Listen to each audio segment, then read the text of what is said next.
Hello, I'm Chris, and this is my 1972 Volkswagen Beetle. Today we're doing the shifter. So a Volkswagen Beetle shifts really nice, really clean.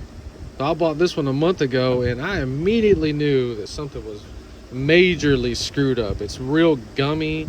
It feels like crap, like complete trash. Whenever I'd be driving and downshifting into second, there were 7 times, of course, not paying attention when I would go into second and I would go into reverse, and it would go and I would go, oh my god. So in this video we're fixing the stock stuff and putting it back on there. Just unscrew both of them, pull it straight up.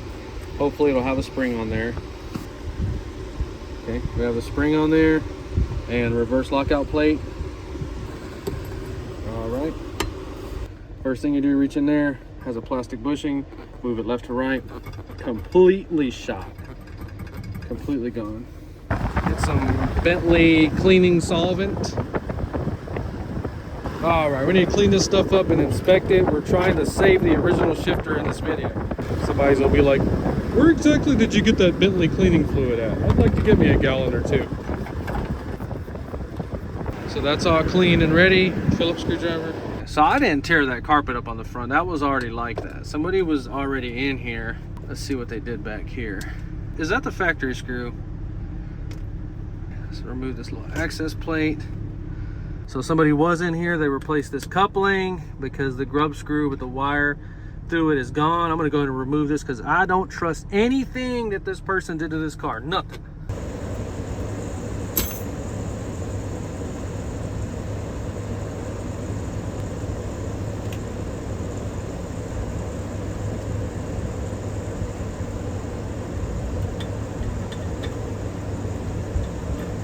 So it should push forward. I don't know how easy or hard it's gonna be.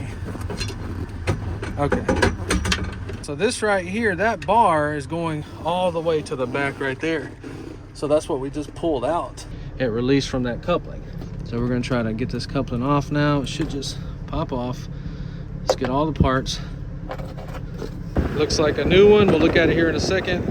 So then you have to pull that whole bar out through the front of the car.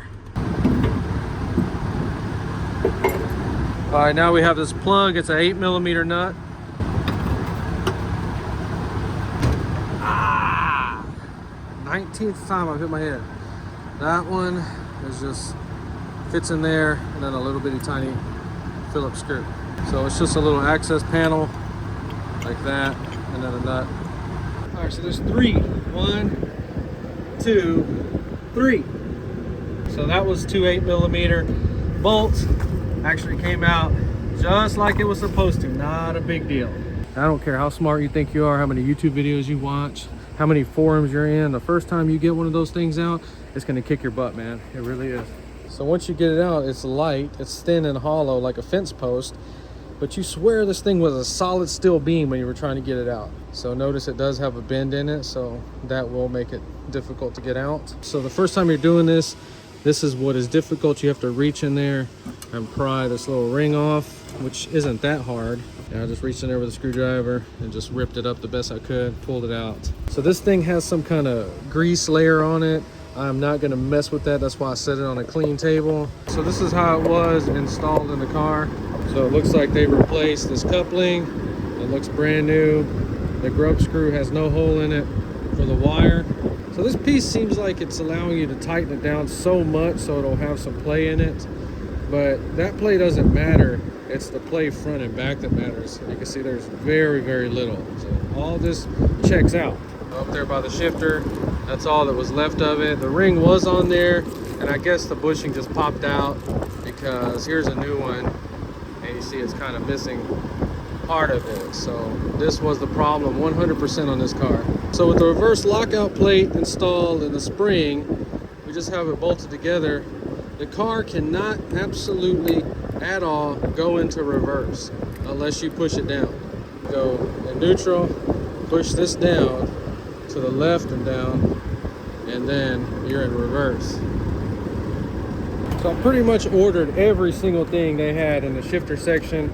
We're gonna do another video putting the long throw empty shifter on it, but this video we're just doing this one. So new bushing, retaining ring just in case, grub screw just in case, reverse lockout plate. Now we're gonna put this one on there because I think that other one might be worn out. Okay, so I bought this just in case. It's polyurethane, it comes with a grub screw. That's brand new, so there's no reason for me to change it. So the stock shifter, see what it looks like. Make sure that little springy ball is there. It's just like on a ratchet, it's gonna take the slack out. Without even looking at this, I guarantee you the reverse lockout part is taller on it though. It has to be. It is. We're using this one. Okay, make 100% sure that spring goes around everything. Everything feels good. Well, there's a little arrow. I'm guessing that's to the front of the car. Make sure the holes line up. Check it with the shifter. Always test this stuff out here. You don't want to figure out that it doesn't fit while you're trying to put this on the car. Everything feels good. Reverse lockout, we're gonna have to push this one down a little bit more, which is great. Perfectly cool with that. So if you want to get this down there, you're gonna need some Dial soap, or if you're poor, golden antibacterial hand soap. I thought that was gonna just go right on there. Nope. Okay. So put the hand soap on there, like magic. I'm not sure if we need to put it on there yet or not. So we'll just lube everything up that is gonna touch metal on metal. That's gonna touch in there. See right there? So then that and that, super duper important. That's your reverse lockout. Remember, all this needs to have plenty of grease on it. Reverse lockout, that part to the right, and then the reverse lockout needs to fit inside of the spring. Okay, so boot on there, looks really good. Alright, so this aftermarket one is 10 millimeter. We're gonna put the grub screw with the hole back in it, the original one. This one doesn't have a hole. The original one is square. Coupling has brand new bushings. We want a little bit of oil in there. And as far as lubricating these, we'll just put a little bit on there. You do want it lubricated through there though. That's why we put grease on there. Alright, I guess while you're in there you can check that play. This kind of play doesn't matter. It's this play front and back. It needs a little bit of clearance in there, but no excessive play. That feels perfect. It's kind of gummy with some kind of grease. We're just going to leave it alone. The bushing rides around right here, so we need to clean that off. We're just going to use anything.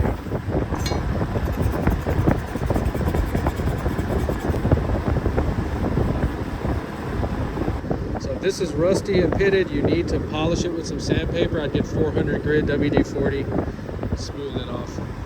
All right, as you can see, I had to pull this bushing back out. You need to put this ring on it first. And then we're gonna go back and click it in, which was not that hard at all. All right, ring's on there. Slide it back in there. It'll click in that center groove. Make sure it's in there. Good. We're gonna go ahead and get some grease and stick it on that bushing. Okay. Okay. Ready to go. All right, putting this in for the second time. So pick it up with a magnet and we're gonna start it. So we got it picked up with a magnet. I'm gonna get it over there started. It's gonna take 2 hands to do this. All right, hovered it with a magnet and then I pushed it in with a screwdriver. If it hangs up, you need to stop what you're doing, reverse it back out, and rotate it around. See how this thing bounces around in there? It should go in there smooth the whole way. Let's see if it hangs up. See, it hung up. So once you get it up to there, go ahead and put some grease on this part. Okay. Now if we reach in there with a screwdriver, no play at all left and right. That thing is super tight in there. Good. That's gonna kick your butt. You've been warned. I just held that with some needle nose pliers. You just tighten it. It'll just feel like it's stripped. Just leave it alone. It's designed like that so it doesn't get too tight or you can't tighten it too much. So it has a little bit of play. Notice we wired that grub screw on there. It's kind of cheesy. And if that thing works its way out, what do you think is going to happen right here? You're going to have no control of the transmission. So I would go ahead and wire that up. So we are completely done back here. Okay, reverse lockout, remember that to the right. All right, so we're pushing down to snug these up. So just play around with it.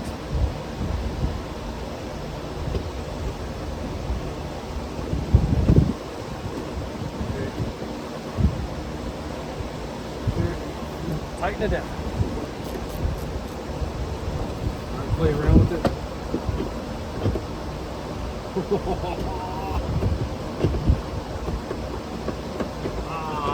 You can't beat this. So we can't go into reverse, look. We gotta push it down. Man. So we snugged it up, and then we kind of adjusted it where I want it. I've adjusted enough shifters in my life to tell you that I got it perfect. You want to try to get this piece out if you can, because you need to get this piece tightened on there super tight and where you want it.